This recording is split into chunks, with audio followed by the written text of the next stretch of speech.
Hello সবাইকে, কেমন আছো তোমরা সবাই? আজকে যাচ্ছি দিদির বাড়িতে শনি সত্যনারায়ণের পুজো দেওয়ার জন্য। বাবা মাকে সাথে নিয়ে বেরিয়ে পড়েছি। এই পিছনে আমার মা বসে আছেন, বাবাকে খুব একটা দেখা যাচ্ছে না। সেদিন ওয়েদারটা অদ্ভুত ছিল, এই রোদ এই বৃষ্টি, কেমন এক অদ্ভুত ওয়েদার। দিদির বাড়িতে এই পুজোটা অনেক দিন ধরেই ঠিক ছিল, হবে হবে করে হচ্ছিল না, তো হঠাৎই করে ফেলা।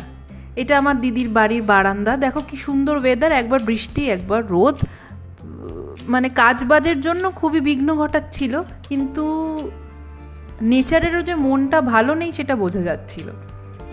এই হলো দিদিদের ঘরের ছোট্ট ঠাকুরের জায়গা, এই হলো পুজোর অ্যারেঞ্জমেন্ট, কিছু বাজার দোকান সব করা হয়েছে। আসলে কি বলো তো, সেই দিন না শ্রাবণ মাসের শেষ শনিবার ছিল, তো বাবার বার এবং পুজো সব নিয়ে খুবই ব্যস্ততার মধ্যে ছিল বলে অনেক রাতে ঠাকুরমশাই এসছেন।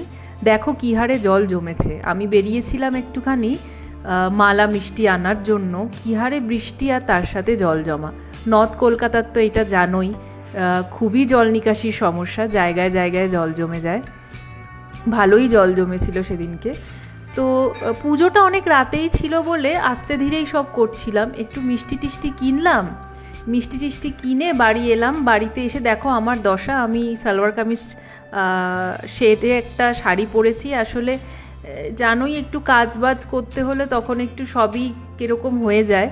যাই হোক, বাড়ির মানুষজনই ছিলাম, মন মেজাজ তো সকলেরই ভালো নেই যে খুব সাজগোজ করব, কিন্তু একটা শাড়ি পরেছিলাম। তো এটা মালাটা আমাকে ঠাকুরমশাই বললেন পরিয়ে দেওয়ার জন্য মা কালীকে, তো সেটাই পরিয়ে দিলাম। ঠাকুরমশাই এসেছেন কিছুক্ষণ আগে, জোগাড়জাটিও হয়েছে মোটামুটি, তো সেই সবের ব্যবস্থা করে আমরা খুবই কম মানুষজন ছিলাম, সেরকম এরকম কিছু ছিল না যে সবাই মিলে খুব আনন্দ করব বলে প্রচুর লোক আসবে। খুবই ঘরের খুবই কাছের কিছু মানুষ।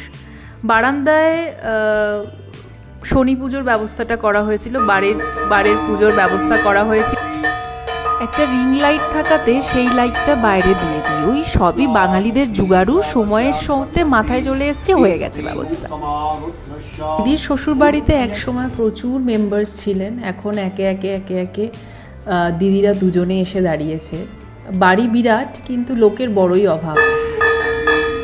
তো আমার মা পিছনে ছিলেন, আর এই শঙ্খটি যেটা দেখছেন, এই শঙ্খটি প্রচুর পুরনো।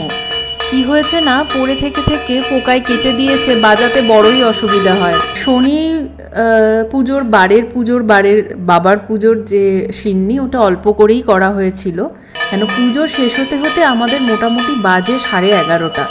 বুঝতেই পারছো তাহলে কতটা রাত। যারা এসেছিলেন তারাও মোটামুটি আগেই চলে গেছেন, তারাও অত রাত অবধি থাকতে পারেনি, কেন সেদিনটাও ওয়ার্কিং ডেজই ছিল, শনিবার। আমাদের যিনি ঠাকুরমশাই, উনি খুবই নিষ্ঠা ভরে খুব সুন্দরভাবে পুজো করেন।